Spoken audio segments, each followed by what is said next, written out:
নমস্কার সুপ্রিয় বন্ধুরা, দেখছেন এই মুহূর্তের আবহাওয়ার গুরুত্বপূর্ণ খবর। আজ ৭ই মার্চ শনিবার চলে আসলাম গুরুত্বপূর্ণ আবহাওয়ার খবর নিয়ে। সুপ্রিয় বন্ধুরা, আপনারা কোন জেলা থেকে দেখছেন, আবহাওয়ার পরিস্থিতি কী রয়েছে অবশ্যই আমাদের ভিডিওর কমেন্ট বক্সে লিখে জানাবেন। তো এই মুহূর্তে আপনাদেরকে জানাবো কোন কোন অঞ্চলে কালবৈশাখী ঝড়ের সম্ভাবনা রয়েছে। আগামী ৪৮ ঘন্টায় ব্যাপক ঝড় বৃষ্টির সম্ভাবনা রয়েছে আমাদের পশ্চিমবঙ্গের বিভিন্ন শহর এবং রাজ্যগুলিতে। তো কোন কোন অঞ্চলে ব্যাপক ঝড় বৃষ্টি হবে, কোন কোন অঞ্চলে ভারী বৃষ্টি হবে, কোন কোন অঞ্চলে মাঝারি এবং হালকা বৃষ্টি হবে, সবকিছু থাকবে আমার এই প্রতিবেদনে। অবশ্যই ভিডিওটাকে ধৈর্য সহকারে সম্পূর্ণ দেখবেন। অবশ্যই চ্যানেলটিকে সাবস্ক্রাইব করে রাখবেন। প্রথমেই আমি আসছি আমাদের উপগ্রহ চিত্রতে। তো উপগ্রহ চিত্র কি বলছে সেটা আপনাদেরকে জানানো ভীষণ ইম্পর্টেন্ট। তো আমরা লক্ষ্য করতে পারছি, উপর দিকে দেখতে পাচ্ছি ভালোই কিন্তু মেঘলা রয়েছে। গ্যাংটক বিভিন্ন অঞ্চলে হালকা মাঝারি বৃষ্টিপাতের সম্ভাবনা আমরা লক্ষ্য করতে পারছি। আস্তে আস্তে এই মেঘ কিন্তু নিচের দিকে নামবে বন্ধুরা। তারপরে কিন্তু বিভিন্ন জেলায় সৃষ্টি হবে কালবৈশাখী ঝড়ের যে মেঘ, কালো মেঘ, সেই প্রভাবে কিন্তু 30 থেকে 40 কিলোমিটার গতিবেগে ঝড় বৃষ্টির সম্ভাবনা থাকবে বন্ধুরা। তো আমরা কৃষ্ণনগর থেকে শুরু করে আমরা গোটা ভারতবর্ষে যে উপগ্রহ চিত্র দেখতে পাচ্ছি, শিলিগুড়ি, দার্জিলিং, ইতিমধ্যে ধূপগুড়ি, ওদলাবাড়ি, শিলিগুড়ি, মিরিক, দার্জিলিং, রাবাংলা, রংপুর, গ্যাংটক, এই সমস্ত অঞ্চলে তো মেঘলা রয়েছেই। তারপরে আস্তে আস্তে কিন্তু এই মেঘ আরও নিচের দিকে নামবে। তারপরে এই আমরা দেখতে পাচ্ছি পূর্ণিয়া, শিবগঞ্জ, ধুলিয়ান, মল্লারপুর, বহরমপুর, সালার, কৃষ্ণনগর, কলকাতা, হলদিয়া, কোলাঘাট, খুলনা, বরিশাল, ঢাকা, কুমিল্লা, কমলপুর, সিলেট, শিলং, তুরা, রংপুর, আলিপুরদুয়ার, এই সমস্ত অঞ্চলে আমরা মেঘ লক্ষ্য করতে পারছি। তো এই মুহূর্তে মোটামুটি জলেশ্বর, খড়গপুর, চন্দ্রকোনা, কোলাঘাট, কলকাতা, চুঁচুড়া, কৃষ্ণনগর, বর্ধমান, তারপরে হচ্ছে আপনার ভাগলপুর, পূর্ণিয়া, তারপরে এদিকে বীরগঞ্জ, গোরখপুর, এই সমস্ত অঞ্চলে কিন্তু ব্যাপক ঝড় বৃষ্টি আমরা লক্ষ্য করতে পারবো।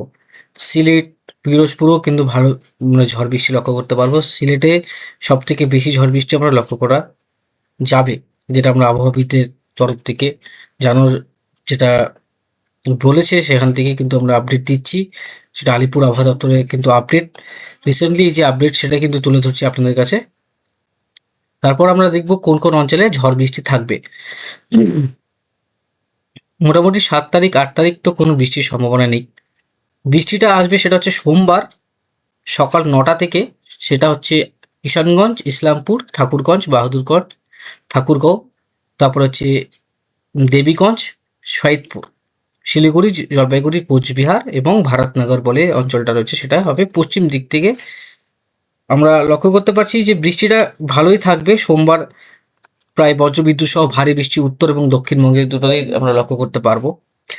ধুলিয়ান, মালদা, মল্লারপুর, ডুমকা, দেওঘর, তারপর অমরপুরা, বীরহাট, গোদা থেকে শুরু করে বনকা, তারপরে হচ্ছে ভাগলপুর, মুঙ্গের, বাড়িয়া, জামুই, তারপরে হচ্ছে এদিকে পূর্ণিয়া, রাজশাহী, এই সমস্ত অঞ্চলে কিন্তু আমরা লক্ষ্য করতে পারছি যে বৃষ্টিপাত থাকবে।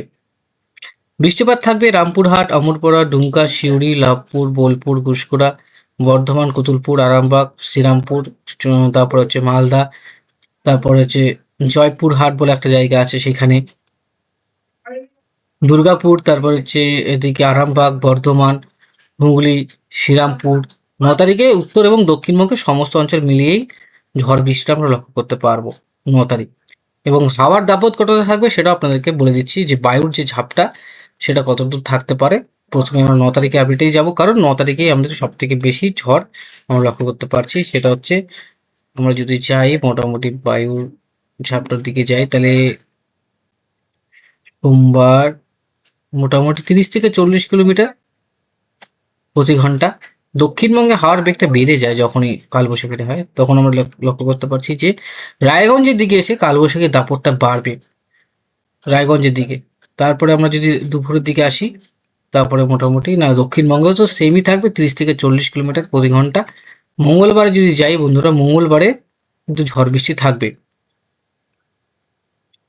হাওয়ার দাপট অতটা থাকবে না।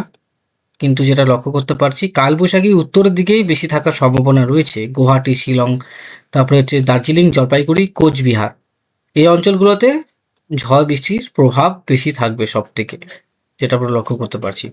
তো চলুন আমরা আবার বজ্রবিদ্যুতে যাই। আমরা 11 তারিখ 10 তারিখ দেখুন ঝড় বৃষ্টি কিন্তু রয়েছে। 11 তারিখেও ঝড় বৃষ্টি রয়েছে। 17 তারিখ নাগাদ আবার দক্ষিণবঙ্গে ভারী বৃষ্টির সম্ভাবনা রয়েছে। 17 তারিখ, 16 তারিখ, তারপরে মোটামুটি 14 তারিখেও ঝড় বৃষ্টির সম্ভাবনা রয়েছে। ঝড় বৃষ্টির সম্ভাবনা আস্তে আস্তে আরও বাড়তে শুরু করবে। এবার চলুন আপনাদেরকে দেখিয়ে দিই যে মোটামুটি যে রেনফল থাকে তো কতটা সেরকম বৃষ্টিপাতের সম্ভাবনা রয়েছে 9 তারিখে এবং 10 তারিখ, 11 তারিখ মিলিয়ে কতটা বৃষ্টি হতে পারে। তো চলুন আমরা এই মুহূর্তে যে আজকের রেডারে আজকের যে বৃষ্টি সেটা অনুপাত যদি আমরা বের করি, সেটা কিন্তু ঠিক আছে, চলবে মোটামুটি 1 ইঞ্চির কাছাকাছি বৃষ্টি সিলেট সহ সমস্ত অঞ্চলে। দক্ষিণবঙ্গতে প্রায় নদিয়া পর্যন্ত বৃষ্টি রয়েছে, বর্ধমান, বোলপুর সমেত আসানসোল, ডুমকা, মল্লারপুর, সাগর, ধুলিয়ান, তারপরে জয়পুরহাট থেকে শুরু করে ময়মনসিংহ, রংপুর এই সমস্ত অঞ্চলে বৃষ্টিপাত আমরা লক্ষ্য করতে পারছি। তারপরে এদিকে মোটামুটি সিলেটে দেখুন, সিলেটে কিন্তু বৃষ্টিটা বাড়বে। তারপরে এদিকে বৃষ্টিপাত সেরকম 1 ইঞ্চি থাকবে। সিলেটে দেখুন প্রায় বৃষ্টিপাতের যে পরিমাণ সেটা কিন্তু অনেকটাই, 20 ইঞ্চির কাছাকাছি বৃষ্টি। আমরা যদি এটাকে মিলিমিটারে যদি আমরা সেটিংয়ে যাই, যদি বৃষ্টিটা মিলিমিটারে করি তাহলে দেখুন 500 মিলিমিটার বৃষ্টি কিন্তু সিলেটে হবে। তো সিলেটে বন্যা শুরুতেই কিন্তু আমরা লক্ষ্য করতে 500 মিলিমিটার বৃষ্টি মানে এই কদিনে 500 মিলিমিটার বৃষ্টি এখানে মানে বিশাল একটা বড় মাপের বৃষ্টি আমরা দেখতে পাচ্ছি। যেরকম ডুবরিগড়ও 400 মিলিমিটার বৃষ্টি নর্থ ইস্টে, নয়াগাঁও, জোরহাট, ডুবরিগড় এই সমস্ত অঞ্চলে কিন্তু 400 থেকে 500 মিলিমিটার বৃষ্টি আমরা লক্ষ্য করতে পারছি। মোটামুটি এই যে অঞ্চলটা নর্থ ইস্ট আর এই যে আমাদের শহরগুলো অঞ্চলগুলো রয়েছে সেখানে আমরা দেখতে পাচ্ছি যে ভালোই বৃষ্টি রয়েছে। বঙ্গাইগাঁও, জলপাইগুড়ি, কুচবিহার, আলিপুরদুয়ারে 100 মিলিমিটার, শিলিগুড়িতে 30 মিলিমিটার, গ্যাংটকের কাছে 50 মিলিমিটার, দার্জিলিংয়ে প্রায় 100 মিলিমিটার, তারপরে হচ্ছে কলকাতাতে প্রায় 18 মিলিমিটার, পিরোজপুরে 12 মিলিমিটার। কিন্তু সব থেকে বেশি সিলেটে বৃষ্টি রয়েছে বাংলাদেশের এরিয়ার মধ্যে। তারপরে হচ্ছে ডুবরিগড়, শিলং, গুয়াহাটি, তারপরে নয়াগাঁও, তারপরে মায়ানমার এই সমস্ত অঞ্চলে ভারী বৃষ্টির প্রভাব, ভারী থেকে অতি ভারী বৃষ্টির প্রভাব আমরা লক্ষ্য করতে পারবো। তো আজকের মতন এখানে সমাপ্ত করছি বন্ধুরা। ধন্যবাদ, ভালো